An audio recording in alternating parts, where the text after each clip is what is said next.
Learning how to use and becoming proficient in multi-camera situations is so important in video editing, whether that's music videos or a YouTube setup or weddings and events. It's going to be really, really handy. So we're going to talk about that, how to use that and do that in the free and fantastic DaVinci Resolve. I'm using version 17 on an M1 Mac, but of course you can apply it to your situation. Hey, my name is Toby, and we're going to cover syncing, editing, and then color correction with multi-camera footage in DaVinci Resolve. So let's jump right in. All right, so first, in terms of syncing, you'll notice on my screen here, I've opened up a Resolve project and I have my footage here.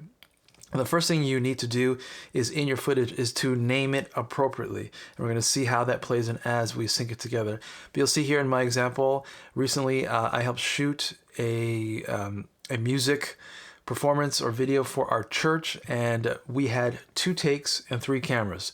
So you can see in the footage here, I've named after the name of the song, Worthy, the number 1, number 2, and then also cameras A, B, and C.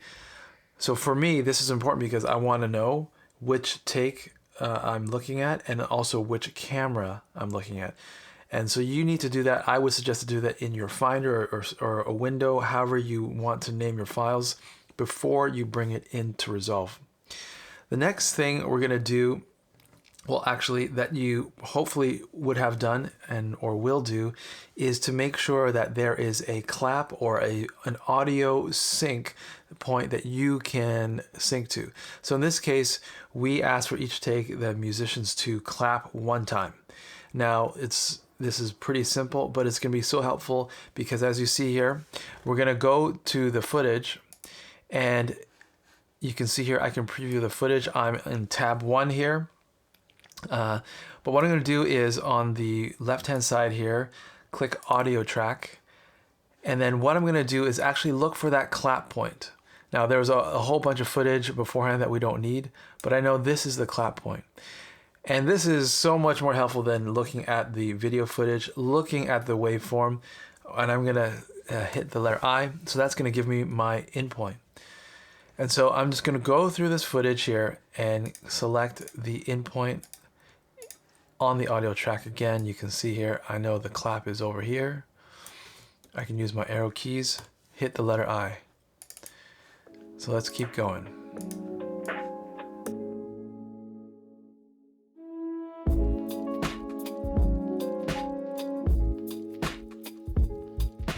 All right, so now we have the in point in all our footage, including the final audio mix, which I didn't do, that was supplied to me.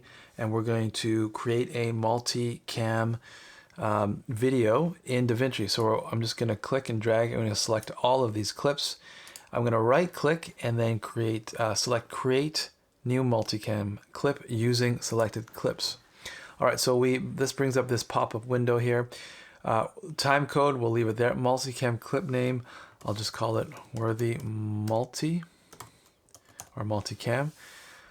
Frame rate 24, that's fine. So angle sync, this is where, having set the in point on all of our clips and tracks, we're going to select that. There are some other options: time code, sound, marker. I believe with sound, the DaVinci would analyze the waveforms themselves.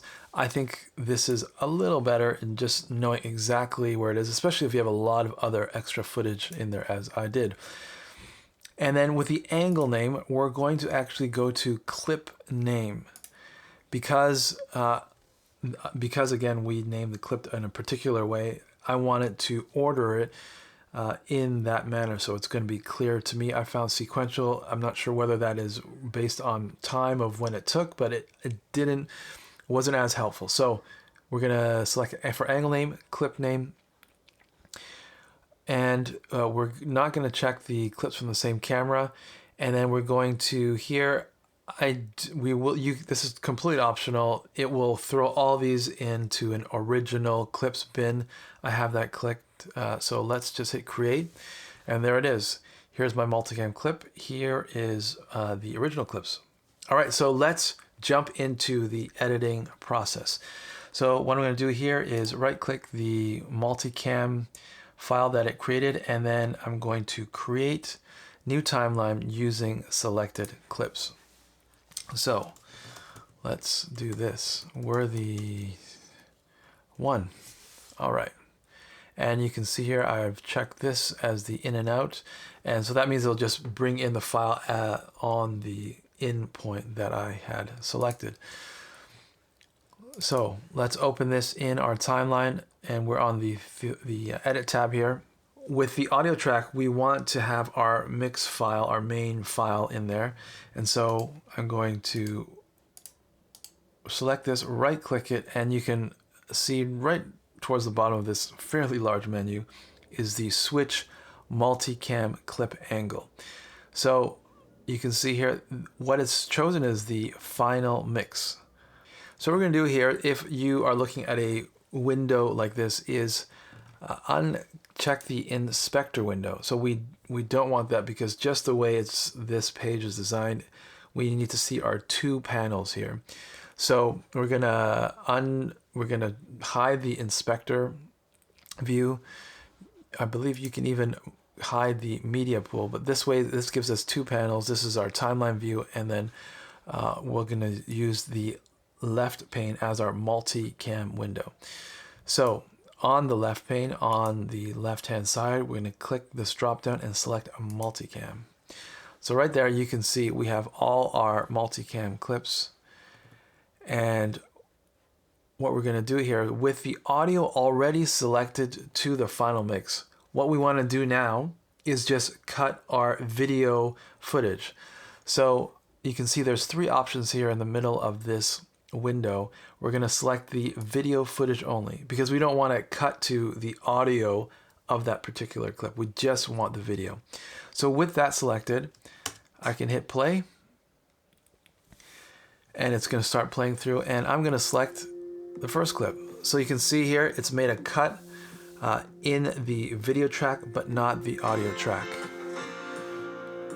And this is where you can start cutting. You can have your eye on all your multicam clips. Let me just turn that down. And I can cut from clip to clip. Now I find that just cutting live as you watch, almost like a director in a live scenario, works best. So let's say that I selected that one clip, but I want to change it to a different angle. A few ways you can do that. You can right click as we did before, and then go to switch multicam clip angle, which is right on the bottom there, and select your clip.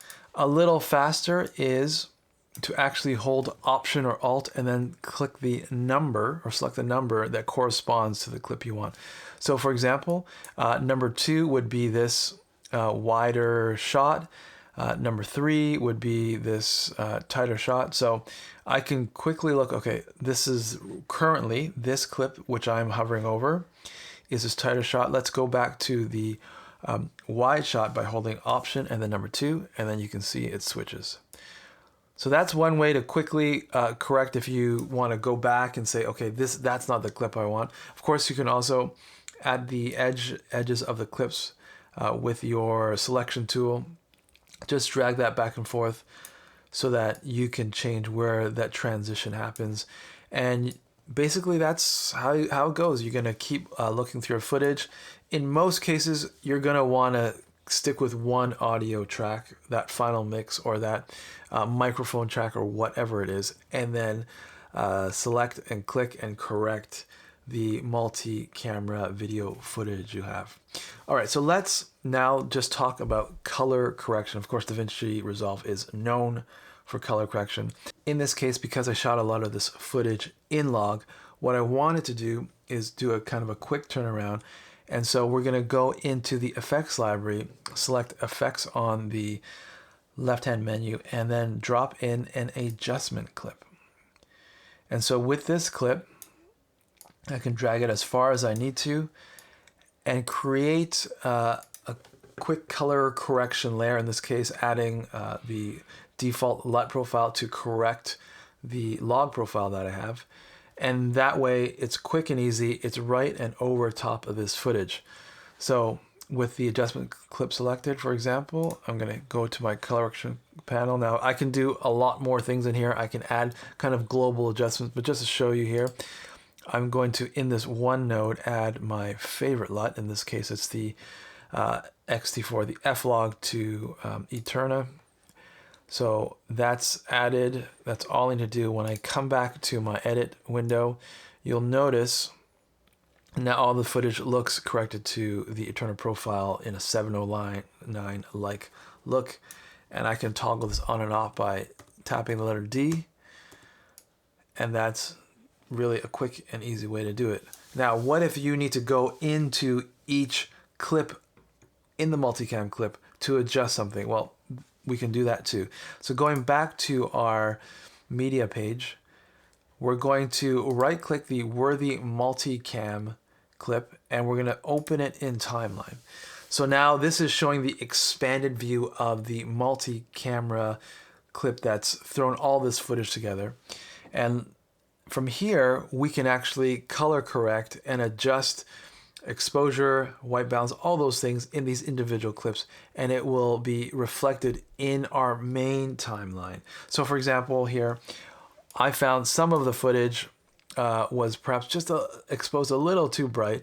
So what I can do, let's say it was this worthy to a clip that I want to adjust.